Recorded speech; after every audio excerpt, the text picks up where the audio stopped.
Hello everyone, कैसे हैं आप सब लोग। मैं सुमिता, मेरे यूट्यूब चैनल पर आपका स्वागत है।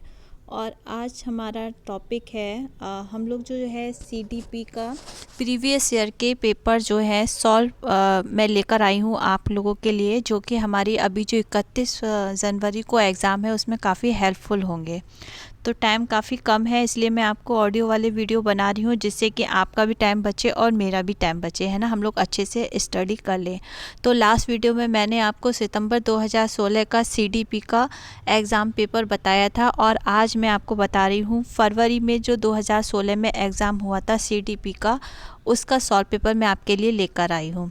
तो वीडियो को पूरा देखिए, और इसमें काफ़ी इम्पोर्टेंट क्वेश्चन है जो हमारे आने वाले एग्ज़ाम में हमारे लिए काफ़ी हेल्पफुल होंगे। तो चलिए स्टार्ट करते हैं आज का वीडियो। सबसे पहला क्वेश्चन है हमारा, भारत में अधिकांश कक्षाएं बहुभाषी होती हैं और इसे शिक्षक द्वारा डेस्क के रूप में देखा जाना चाहिए। तो यहाँ पे ऑप्शन है आपका समस्या, संसाधन, बाधा, परेशानी। अब इसमें तो कॉमन सी बात है कि जो भारत में अधिकांश कक्षाएं बहुभाषी होती हैं, तो इसमें शिक्षक के द्वारा उसको संसाधन के रूप में देखा जाना चाहिए। इसका राइट आंसर होगा संसाधन। नेक्स्ट है आपका, शिक्षार्थियों द्वारा दी गई गलतियों और त्रुटियों शिक्षक और शिक्षार्थियों की असफलता के सूचक हैं। यहाँ पे क्वेश्चन ये पूछा है कि जो शिक्षार्थी हैं, यानी कि जो विद्यार्थी हैं, उनके द्वारा जो गलतियाँ और जो त्रुटियाँ होती हैं, तो उसका बारे में आपको बताना है कि शिक्षक और शिक्षार्थियों की असफलता के सूचक हैं। उनके चिंतन को समझने के अवसर के रूप में देखी जानी चाहिए। कठोरता से निपटाई जानी चाहिए। बच्चों को कमज़ोर अथवा उत्कृष्ट चिन्हित करने के अच्छे अवसर हैं। तो यहाँ पे राइट आंसर आपका होगा बी। नेक्स्ट है आपका, डेस्क के विचार से बच्चे सक्रिय ज्ञान निर्माता तथा नन्हे वैज्ञानिक हैं, जो संसार के बारे में अपने सिद्धांतों की रचना करते हैं। तो यहाँ पर जो है ये जो डेफिनेशन दी गई है, जिस सिद्धांत के बारे में बताया गया है, ये पियाजे ने दिया था, है ना। तो यहाँ पे मैं डायरेक्ट आंसर भी किसी किसी का आपको बताते जा रही हूँ, क्योंकि वीडियो लंबा हो जाता है, क्योंकि 30 क्वेश्चन है और मैं पूरी तरीके से अगर आपको ऑप्शन और एक्सप्लेन करके बताऊँगी तो आपका टाइम ज़्यादा जाएगा, है ना। तो इसलिए मैं डायरेक्ट आंसर आपको बताते हुए चल रही हूँ। जैसे आपका बाल केंद्रित शिक्षा शास्त्र का अर्थ है बच्चों को शिक्षा का अनुगमन और अनुकरण करने के लिए कहना, बच्चों की अभिव्यक्ति और उनकी सक्रिय भागीदारी को महत्व देना, बच्चों को पूर्ण रूप से स्वतंत्रता देना, बच्चों को नैतिक शिक्षा देना। तो यहाँ पर आपका आंसर आएगा बच्चों की अभिव्यक्ति और उनकी सक्रिय भागीदारी को महत्व देना। क्योंकि देखिए, बाल केंद्रित शिक्षा शास्त्र का अर्थ क्या है कि बच्चे जो हैं अपनी किसी भी उसमें पार्टिसिपेट कर रहे हैं, तो सक्रिय भागीदारी को महत्व दिया जाना है ना। तो नेक्स्ट है आपका, जटिल परिस्थिति को संसाधित करने में शिक्षक बच्चों की सहायता कर सकता है। कैसे कर सकता है? कोई भी सहायता ना देकर, जिससे बच्चे अपने आप निर्वाह करना सीखें, नहीं। उस पर एक भाषण देकर, नहीं। कभी भी भाषण देकर किसी को हम कुछ सिखा सकते हैं? नहीं सिखा सकते। कार्य को छोटे हिस्सों में बांटने के बाद निर्देश लिखकर, प्रतियोगिता को बढ़ावा देकर और सबसे पहले कार्य पूरा करने वाले बच्चों को पुरस्कार देकर। तो यहाँ पे राइट आंसर आपका होगा सी, कि कार्य को छोटे हिस्सों में बांटने के बाद निर्देश लिखकर। नेक्स्ट क्वेश्चन है आपका, शिक्षार्थियों से ये अपेक्षा करना कि वे ज्ञान को उसी रूप में पुनः प्रस्तुत करें जिस रूप में उन्होंने उसे ग्रहण किया है। यानी कि हमने किसी बच्चे को कोई भी नॉलेज दी है, तो हम बच्चों से ये अपेक्षा कर रहे हैं कि हमने उसे जिसके बारे में जो बताया है वो पूरी तरीके से उसी तरीके से ग्रहण करे और उसी रूप में उसको प्रकट करे। तो ये क्या है? एक प्रभावी आकलन युक्ति है, समस्यात्मक है, क्योंकि व्यक्ति अनुभवों की व्याख्या करते हैं और ज्ञान को ज्यों का त्यों पुनः उत्पादित नहीं कर सकते। देखिए, हमारे साथ क्या होता है, जब भी हम कुछ सीखते हैं या फिर हमें कोई कोई बताता है, तो क्या हम ज्यों का त्यों उसको एक्सप्लेन कर देते हैं जब हम किसी को अपना एक्सपीरियंस बताते हैं? नहीं ना, क्योंकि उसमें हम अपना भी एक्सपीरियंस जोड़ते हैं कि हमने उसमें से क्या सीखा। तो यहाँ पर जो है शिक्षार्थियों से ये अपेक्षा करना कि वे ज्ञान को उसी रूप में पुनः प्रस्तुत कर दे जिस रूप में उन्हें ग्रहण किया है। तो इसका आंसर यहाँ पर होगा ये समस्यात्मक है, क्योंकि व्यक्ति अनुभवों की व्याख्या करते हैं और ज्ञान को ज्यों का त्यों पुनः उत्पादित नहीं करते हैं। ठीक है। नेक्स्ट है आपका, जब शिक्षार्थियों को समूह में किसी समस्या पर चर्चा का अवसर दिया जाता है, तब उसके सीखने का वक्त क्या होता है? स्थिर रहता है, अवनत होता है, समान रहता है, बेहतर होता है। राइट आंसर होगा बेहतर होता है। विकास की गति एक व्यक्ति से दूसरे में भिन्न होती है। जैसी बात है कि हर व्यक्ति का विकास जो है एक व्यक्ति से दूसरे व्यक्ति में भिन्न होता है, क्योंकि भाई विकास जो है किसी भी व्यक्ति का इन्वायरमेंट और उसके वंशानुक्रम के ऊपर प्रभावित होता है कि वह किस तरीके से किस इन्वायरमेंट में है। तो हर व्यक्ति का जो है विकास जो है वो भिन्न होता है, किंतु ये एक नमूना का अनुगमन करती है। क्या? अव्यवस्थित, अप्रत्याशित, क्रमबद्ध और व्यवस्थित, एड़ी से चोटी। तो यहाँ पे आएगा क्रमबद्ध और व्यवस्थित, क्योंकि देखिए विकास क्या होता है, विकास जो है बच्चे का उसकी एज के हिसाब से उसका विकास होता है। तो क्रमबद्ध और व्यवस्थित इसका आंसर आएगा। नेक्स्ट है आपका, विकास के लिए निम्नलिखित में से कौन सा एक उचित है? सामाजिक सांस्कृतिक संदर्भ विकास में एक महत्वपूर्ण भूमिका निर्वाह करता है, इसका राइट आंसर है। नेक्स्ट है, व्यक्तियों में एक दूसरे से भिन्नता क्यों होती है? तो ये मैंने आपको टॉपिक पढ़ाया था विकास के बारे में, उससे रिलेटेड है कि जन्मजात विशेषताओं के कारण ये तो होती है, लेकिन यहाँ पे जो है खाली जन्मजात ही नहीं होती, इसलिए ये ऑप्शन को हम गलत मान सकते हैं। नेक्स्ट है हमारा, वंशानुक्रम और वातावरण के बीच अन्योन्य क्रिया के कारण। ये होगा इसका राइट आंसर, क्योंकि व्यक्तियों में जो भिन्नता होती है वो उनके वंशानुक्रम और वातावरण दोनों के बीच की क्रिया के अनुसार होती है। अब यहाँ पे क्वेश्चन दिया है जैसे कि प्रत्येक व्यक्ति को उसके माता पिता से जीनों में भिन्नता समुचित होने के कारण, ये भी है, लेकिन यहाँ पर जो है सिर्फ हम एक को ही कहें कि भिन्नता का कारण होता है, वो यहाँ पर गलत है। तो यहाँ पर हम आंसर हमारा दोनों होगा, वंशानुक्रम और वातावरण के बीच की अन्य क्रिया के कारण। नेक्स्ट है हमारा, बच्चे के सामाजिकरण में परिवार भूमिका निभाता है। तो कैसा परिवार भूमिका कैसे निभाता है? मुख्य भूमिका निभाता है ना। तो नेक्स्ट है हमारा, निम्नलिखित में से कौन सा सही मिलान वाला जोड़ा है?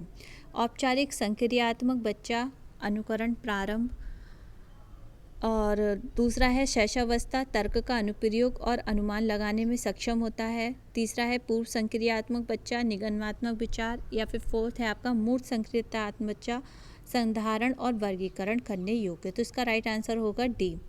एक बच्ची कहती है धूप में कपड़े जल्दी सूख जाते हैं, ठीक है, तो वह क्या समझ को प्रदर्शित कर रही है? अहम केंद्रित चिंतन को कर रही है, कार्य कारण को कर रही है, विपरीत चिंतन को कर रही है, या प्रतीकात्मक चिंतन को कर रही है ना। तो ये क्वेश्चन मैंने आपको कल भी इस तरीके का एक बताया था, जो मैंने CDP का लिया था, ये उसी तरीके का क्वेश्चन है, ठीक है। तो इसको आप अपने आप देखिएगा, और नहीं आए समझ में तो मुझे कमेंट बॉक्स में बताइएगा कि इसका आंसर क्या होगा, मैं आपको बता दूंगी। पियाजे के अनुसार बच्चों का चिंतन वयस्कों से में भिन्न होता है, बजाय किसके? आकार, मूर्तपरता के, प्रकार मात्रा के, आकार और किस्म के, मात्रा और प्रकार के, है ना। इसका आंसर भी मैं आपको नहीं बताऊंगी, इसका आंसर भी आप लोग मुझे कमेंट बॉक्स में बताइएगा, और अगर किसी को नहीं आता है तो मुझे बताइएगा, मैं आपको बता दूंगी, क्योंकि भाई तैयारी तो आप लोगों ने भी की है ना। अब CTET में जो है आप भी एग्ज़ाम देने जा रहे हो, तो कुछ के आंसर तो खुद भी देने होंगे ना, ठीक है। तो नेक्स्ट है हमारा, निम्नलिखित में से कौन सा एक आधारभूत सहायता का उदाहरण है? शिक्षार्थियों को प्रेरित करने वाले भाषण देना, प्रश्न पूछने को बढ़ावा दिए बिना स्पष्टीकरण देना, मूर्त और अमूर्त दोनों प्रकार के उपहार देना, अनुमोदन और संकेत देना, तथा नाजुक स्थितियों पर प्रश्न पूछना। इसका राइट आंसर होगा डी। वायुगोस्की के अनुसार बच्चे सीखते हैं परिपक्व होने से, अनुकरण सीखने से, वयस्क और समवयस्कों के साथ परस्पर क्रिया से, और जब पुनर्बलन प्रदान किया जाता है तब। तो वायुगोस्की के अनुसार बच्चे सीखते हैं वयस्कों और समवयस्कों के साथ परस्पर क्रिया से। कोलबर्ग ने प्रस्तुत किए हैं शारीरिक विकास के चरण, संवेगात्मक विकास के चरण, नैतिक विकास के चरण, संज्ञानात्मक विकास के चरण, ठीक है। तो यहाँ पर आपका आंसर आएगा, कोहलबर्ग ने जो प्रस्तुत किए हैं वो नैतिक विकास के चरण को किया है। निम्नलिखित में से कौन सी स्थिति बाल केंद्रित कक्षा कक्ष को प्रदर्शित कर रही है? एक कक्षा जिसमें पाठ्यपुस्तक एकमात्र संसाधन होता है, जिसका संदर्भ शिक्षिका होती है? नहीं। एक कक्षा जिसमें शिक्षार्थी समूह में बैठे हैं और शिक्षिका बारी बारी से प्रत्येक समूह में जा रही है, ये इसका होगा राइट आंसर, ठीक है। और नेक्स्ट है आपका बुद्धि है। बुद्धि क्या है ना? एक अकेला जातीय विचार, दूसरों के अनुकरण करने की योग्यता, एक विशिष्ट योग्यता, या सामर्थ्यों का एक समुच्चय। तो इसका आंसर होगा सामर्थ्यों का एक समुच्चय। भाषा विकास के लिए प्रारंभिक बचपन है क्या? अति संवेदनशील काल है। एक सहज शिक्षा कक्षा में लड़कों से शिक्षक ये कहता है, लड़के बनो और लड़कियां जैसा व्यवहार मत करो। तो ये टिप्पणी क्या होगी? इस टाइप के क्वेश्चन आते हैं सीटेट में, ठीक है। तो यहाँ पे आंसर क्या होगा? लड़के लड़कियों के साथ व्यवहार का एक अच्छा उदाहरण है, या लड़के लड़कियों में भेदभाव की रूढ़िबद्ध धारणा प्रकट हो रही है। जाहिर सी बात है, इसमें जो है रूढ़िबद्ध भावना जो है प्रकट हो रही है, तो इसका आंसर होगा बी। आकलन। आकलन क्या है? बच्चों में प्रतियोगितात्मक भावना को सक्रिय रूप से बढ़ावा देना, सीखने को सुनिश्चित करने के लिए तनाव और दबाव को उत्पन्न करना, सीखने में सुधार का एक तरीका, बच्चों को लेबल करने यानी कि नाम देने और वर्गीकृत करने की अच्छी रणनीति। तो इसका आंसर आएगा आपका सी। निम्नलिखित में से कौन सा एक कथन समावेशन का सबसे अच्छा वर्णन करता है? ये एक विश्वास है कि कुछ बच्चे सभी कुछ सीख ही नहीं सकते, या बी, ये एक दर्शन है कि सभी बच्चों को नियमित विद्यालय प्रणाली में समान शिक्षा प्राप्त करने का अधिकार है। यह एक दर्शन है कि विशेष बच्चे ईश्वर के विशेष उपहार हैं। यह एक विश्वास है कि बच्चों को अपनी योग्यताओं के अनुसार अलग किया जाना चाहिए। तो इसका आंसर आ गया आपका बी, ठीक है। अब थोड़े से हमारे रह गए हैं क्वेश्चन, ये वाले मैं इसको बड़ा कर लूँ थोड़ा सा। हाँ, अब आएगा आपका, एक बच्चा जो आंशिक रूप से देख सकता है उसे शिक्षा नहीं देनी चाहिए क्योंकि वह उसके किसी काम नहीं आएगी। उसे अलग संस्थान में डालने की आवश्यकता है। विशेष प्रावधान करते हुए उसे नियमित विद्यालय में रखना चाहिए। बिना किसी विशेष प्रावधान के उसे नियमित विद्यालय में डालना चाहिए। यहाँ पे मतलब ये है कि एक बच्चा जो आंशिक रूप से देख सकता है, यानी कि उसके देखने की क्षमता थोड़ी कम है, तो उसके साथ किस तरीके का व्यवहार करना चाहिए। तो जाहिर सी बात है कि उसे शिक्षा नहीं देनी चाहिए, ये तो गलत है। या फिर उसे एक अलग संस्थान में डाल देना चाहिए, ये भी गलत है। बिना किसी विशेष प्रावधान के उसे नियमित विद्यालय में डाल देना चाहिए, ये भी गलत है। यहाँ पे मेन आंसर ये होगा कि विशेष प्रावधान करते हुए, कि जैसे कि उसको उसमें कठिनाई ना हो, उसका प्रावधान करते हुए उसे नियमित विद्यालय में रखना चाहिए। सीखना। सीखना क्या है? संवेगों से शीर्ष संबंध रखता है। सीखने वालों के संवेगों में स्वतंत्र है। सीखने वाले के संवेगों से प्रभावित होता है, सीखने वाले के संवेगों से प्रभावित नहीं होता है। तो इसका आंसर आएगा सी। अपने चिंतन में अवधारणात्मक परिवर्तन लाने हेतु शिक्षार्थियों को सक्षम बनाने के लिए शिक्षिका को क्या करना चाहिए? बच्चों को स्वयं चिंतन करने के लिए हतोत्साहित करना चाहिए। हतोत्साहित तो कर ही नहीं सकते, है ना। और उनसे कहना चाहिए कि वे शिक्षिका को सुने और उसका अनुपालन करें। नहीं, ऐसा कोई भी टीचर नहीं कर सकता, ये है रॉन्ग। व्याख्यान के रूप में व्याख्या प्रस्तुत करनी चाहिए, ये भी है गलत। स्पष्ट और आश्वस्त करने वाली व्याख्या देनी चाहिए और शिक्षार्थियों के साथ चर्चा करनी चाहिए, ये है इसका राइट आंसर। या नेक्स्ट है आपका, प्राथमिक विद्यालय के कक्षा कक्षी के संदर्भ में सक्रिय बद्धता का क्या अर्थ है? तो जांच पड़ताल करना, प्रश्न पूछना और वाद विवाद।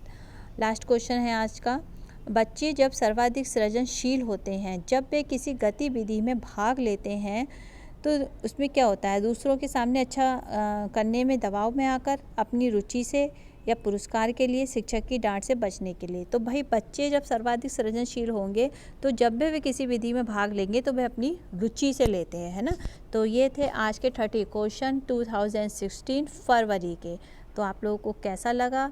भाई टाइम रह गया है तो कम, तो प्लीज़ वीडियो को ज़्यादा से ज़्यादा शेयर कर दीजिए, सब्सक्राइब कर दीजिए और बताइए कमेंट बॉक्स में कैसा लगा, और लाइक भी कर देना अच्छा लगे तो। Okay, bye bye.